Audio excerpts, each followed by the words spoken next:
Monsieur le représentant de la Fondation Hirondelle, Monsieur le Président du comité de pilotage du Centre national de presse Norbert Zongo, honorables personnalités en vos titres et grades respectifs, Mesdames, Messieurs, distingués invités, chers confrères, consoeurs, c'est un honneur pour moi de prendre la parole devant cette auguste assemblée pour ouvrir ce séminaire dont le thème est la couverture médiatique, épine de l'information ou source de revenus.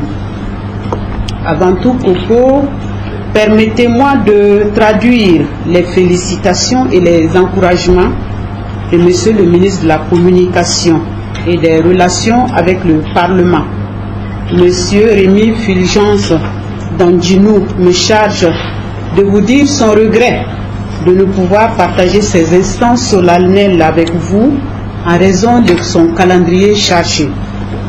Il vous assure cependant de l'importance qu'il accorde à cette rencontre qui pose une question déterminante pour l'avenir des médias publics et privés et pour la crédibilité de la presse burkinabé inscrite dans la quête d'un équilibre structurant aussi bien pour les entreprises que pour les femmes et les hommes qui les animent. Mesdames, Messieurs, distingués invités, évoqué sur plusieurs tribunes depuis plus d'une décennie, la problématique de la facture systématique des reportages demeure une préoccupation de premier ordre pour l'ensemble des acteurs des médias, de la société civile et des pouvoirs publics. Votre rencontre de ce jour le démontre à souhait.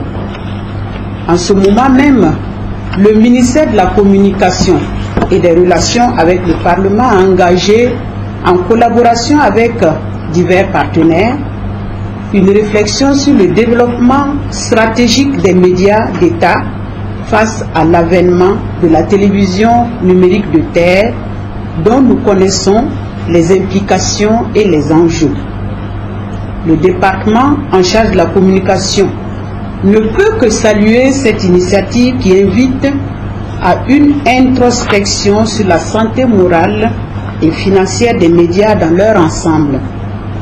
C'est dire que la réflexion que vous engagez ce jour revêt une grande importance pour nous, d'autant plus qu'elle pose le problème du modèle économique des entreprises de presse au Burkina Faso et de leur survie dans un environnement compétitif.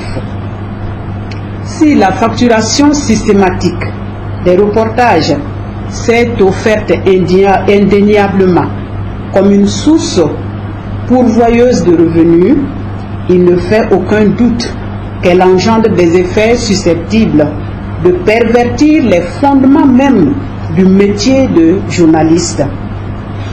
Il s'agit pour vous donc de vous interroger sur une double problématique, celle de l'adéquation entre le modèle économique des entreprises de presse et les règles d'éthique et de déontologie et celle de leur viabilité, malheureusement arrimée en partie aux ressources liées aux besoins de visibilité des acteurs socio-culturels, économiques et politiques. Il s'agit pour vous donc d'apporter des réponses adéquates à la question: comment permettre aux médias de remplir sainement leur mission de service public tout en assurant leur développement structurant. Et le département en charge de la communication ne ménagera aucun effort pour accompagner toute initiative allant dans ce sens. Mesdames, Messieurs, distingués invités, je reste confiante que de vos échanges dynamiques se dégageront des idées innovantes sur les points inscrits à l'ordre du jour. Vous appuyant sur l'expérience des pays de la sous-région, vous parviendrez, je n'en doute pas, à des propositions à même d'assainir le traitement de l'information pour permettre véritablement aux médias de jouer leur rôle de veille citoyenne, d'interpellation, de sentinelle pour l'enracinement de la démocratie et de la bonne gouvernance. Seule une presse objective peut jouer le rôle d'observateur critique et rendre autonomes les populations. Au nom de Monsieur le ministre de la Communication et des Relations avec le Parlement, je déclare donc ouvert ce séminaire sur la couverture facturée. Je vous souhaite plein succès à tous vos travaux. Je vous remercie de votre attention.